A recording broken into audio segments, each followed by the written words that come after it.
Beyond the Mic with Sean Dillon.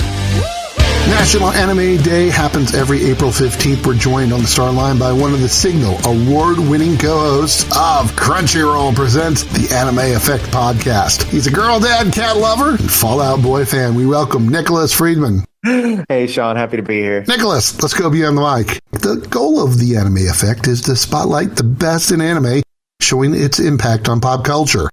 How has the last full year of the podcast changed you? Oh my gosh. One, it's wild that people want to listen to me talk about the things that I love to nerd out about.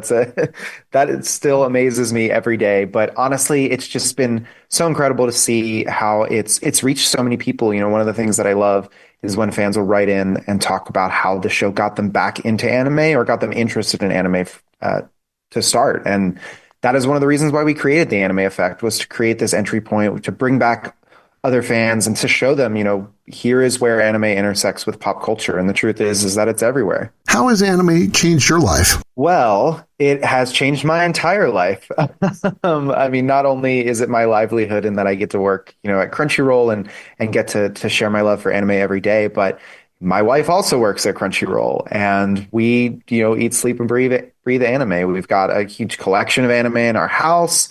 Obviously, I host the Anime Effect podcast, so there isn't a part of my life that anime has not been a part of, and it's been that way since I was a kid. And you call my parents and ask them. So what was your favorite show from the last year? From the last year? Okay, so my favorite show from the last year is called The Apothecary Diaries.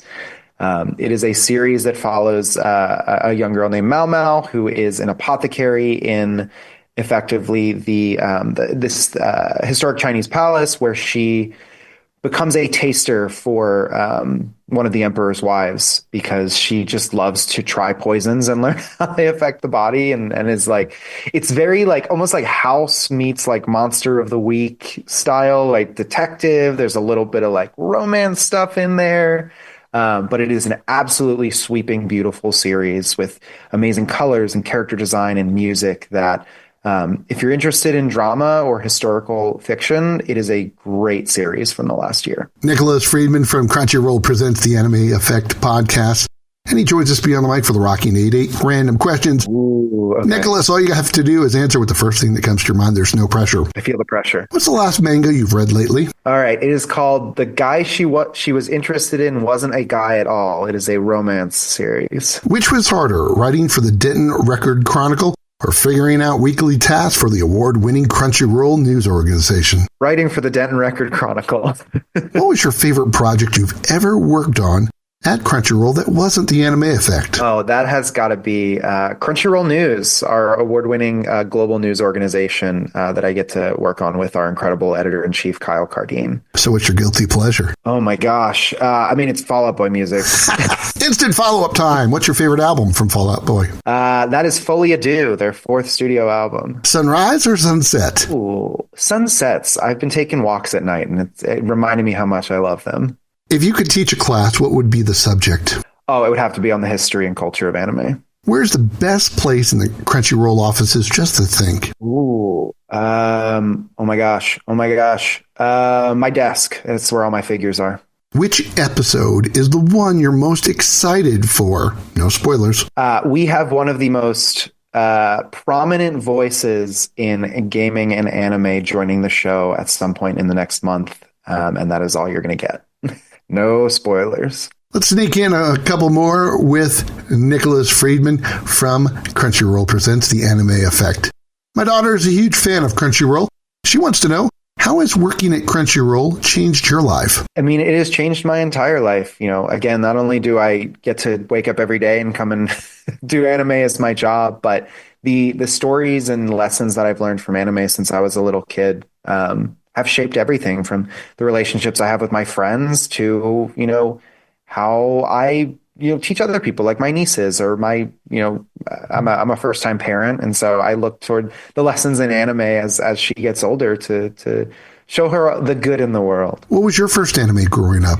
It was Pokemon. For a lot of people my age, Pokemon was our first exposure to Japanese animation. How has being a girl dad changed you? Oh, how has it not changed me? It's only been 6 months, but I feel like I've aged 20 years and also not at all. It is the most beautiful and amazing thing in the whole world. Why should people listen to the Anime Effect? To listen to the dulcet sounds of, no, I'm kidding. To really see how anime has become this mainstream phenomenon, right? You've heard, right? Even if you aren't a fan or you aren't actively watching anime, you've heard the term, right? You've heard of Dragon Ball, you've heard of Naruto. Come to the Anime Effect and find out why. What about your favorite Pokemon? My favorite Pokemon is Vulpix, so classic. Good choice. Thank you. Time for a sneaky question. What's the best thing about your co-hosts? Ooh, okay. Lialik loves wrestling and will always talk about wrestling. And I don't know anything about wrestling, but I will listen to him talk about it for at least 10 hours. And Leah, oh my gosh, there are a million things about Leah that I love. Their knowledge of Gen Z slang, I think, is probably my favorite. Sometimes they'll say things and I'll be like, okay, I need to know the history of that. Nicholas, what's the one thing that people need to know about anime? That it is for everyone. There is not one single anime that someone out there isn't a huge fan of. Why? It is a wholly unique experience. There are stories that can only be told through the medium of anime. And if you aren't a believer in that yet, you haven't found the right series for you. And the thing that I love about Crunchyroll is that show is there. Time for one big question with Nicholas Friedman from Crunchyroll Presents, The Anime Effect. What's the hardest thing about your job? Ooh, okay. The hardest thing about my job is trying to watch every single show every season. Not a requirement, but let me tell you, I'm on like 22 new shows this season. And as a new parent, it's incredibly difficult. But you know what? I find the time. He likes the fourth Fallout Boy Studio album and wants you to hear Crunchyroll Presents, the Anime Effect podcast, wherever you find podcasts. Nicholas Friedman, thanks so much for taking the time to talk with us today, and happy Anime Day. Same to you, Sean. Thanks for having me. And that, my friends, is a Beyond the Mic shortcut. If you're enjoying these conversations, please check out another Beyond the Mic episode to find more actors, artists, and people you need to know. We'd also appreciate a like and subscribe on the Good Pods app.